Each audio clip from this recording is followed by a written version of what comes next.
Amazon জঙ্গল পৃথিবীর বুকে এক জীবন্ত রহস্য, যেখানে প্রতি কদমে লুকিয়ে আছে মৃত্যু আর অপার বিস্ময়। আমরা অনেকেই জানি এই জঙ্গলে অ্যানাকোন্ডা বা নরখাদক উপজাতি আছে, কিন্তু আপনি কি জানেন এই ঘন সবুজের বুকেই লুকিয়ে আছে প্রকৃতির সবচেয়ে ভয়ঙ্কর এক মরণ ফাঁদ? হ্যাঁ, আমি কথা বলছি এমন এক নদীর কথা যার পানি 24 ঘন্টা টকবক করে ফুটতে থাকে, যেখানে কোনো মানুষ বা পশু পাখি ভুল করেও পড়ে গেলে মাত্র কয়েক সেকেন্ডে তার হাড় মাংস জ্যান্ত সেদ্ধ হয়ে যায়। আজ আমরা অ্যামাজনের এই ফুটন্ত নদীর অদ্যাপান্ত এবং এর পিছনের গায়েব হওয়ার রহস্য উন্মোচন করব। পেরুর গভীরে মিয়ান্তোয়াকু অঞ্চলের রেইন ফরেস্টে অবস্থিত এই নদীটির নাম সানায় তিম্পিস্কা। স্থানীয় ভাষায় এর অর্থ হলো সূর্যের তাপে ফুটন্ত নদী। প্রায় 4 মাইল লম্বা আর ফুটবলের মাঠের মতো চওড়া এই নদীটি কিন্তু হাজার বছর ধরে স্থানীয় আদিবাসীদের কাছে এক পবিত্র স্থান ছিল।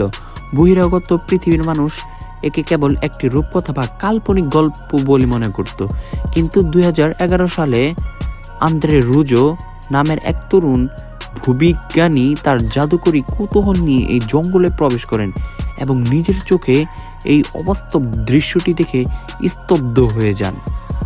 এই নদীর পানি কতটা গরম তা শুনলে আপনার হাত পা ঠান্ডা হয়ে যাবে। সাধারণ চা বানানোর জন্য আমরা যেভাবে পানি ফুটাই, এই নদীর তাপমাত্রা ঠিক তেমনই, প্রায় 86 থেকে 100 ডিগ্রি সেলসিয়াস। আন্দ্রে রুজো যখন পরীক্ষা শুরু করে, তিনি দেখেন নদী থেকে অনবরত সাদা ধোঁয়া আর বাষ্প উঠছে। সবচেয়ে নির্মম দৃশ্য হলো বন্য পশু পাখি যখন তৃষ্ণা মেটাতে বা ভুলবশত এই নদীতে পড়ে যায়, তখন তারা সাঁতরে তীরে উঠতে পারে না। ফুটন্ত পানিতে প্রথমে তাদের চোখ গুলিয়ে দেয়, তারপর তাদের ফুসফুসে পানি ঢুকে তারা ভেতর থেকে সিদ্ধ হয়ে মারা যায়। মানুষের চামড়া এই পানিতে লাগা মাত্রই 3rd ডিগ্রি বার্ন বা খসে পড়ে যাবে। এখন প্রশ্ন হলো, এই পানি এত ফুটছে কেন? সাধারণত পৃথিবীর যে সমস্ত গরম পানির হ্রদ বা নদী থাকে, সেগুলোকে কোনো জীবন্ত আগ্নেয়গিরির কাছাকাছি অবস্থিত, কারণ আগ্নেয়গিরির ম্যাগমা মাটির নিচের পানিকে গরম করে। কিন্তু অবাক করা বিষয় হলো, এই সানায় তিম্পিস্কা নদী থেকে সবচেয়ে কাছের আগ্নেয়গিরির দূরত্ব প্রায় 700 কিলোমিটার। তাহলে এই তাপ আসছে কোথা থেকে? দীর্ঘ গবেষণার পর বিজ্ঞানীরা একটি থিওরি দিয়েছেন, এটি আসলে একটি জিওথার্মাল হাইড্রোথার্মাল সিস্টেম।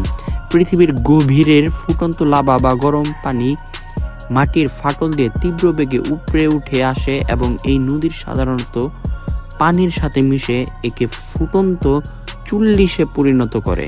আজকের আধুনিক বিজ্ঞান এত উন্নত হলেও অ্যামাজনের এই নদী প্রমাণ করে যে প্রকৃতির বুকে এমন অনেক রহস্য এখনো রয়ে গেছে যা মানুষের কল্পনার বাইরে।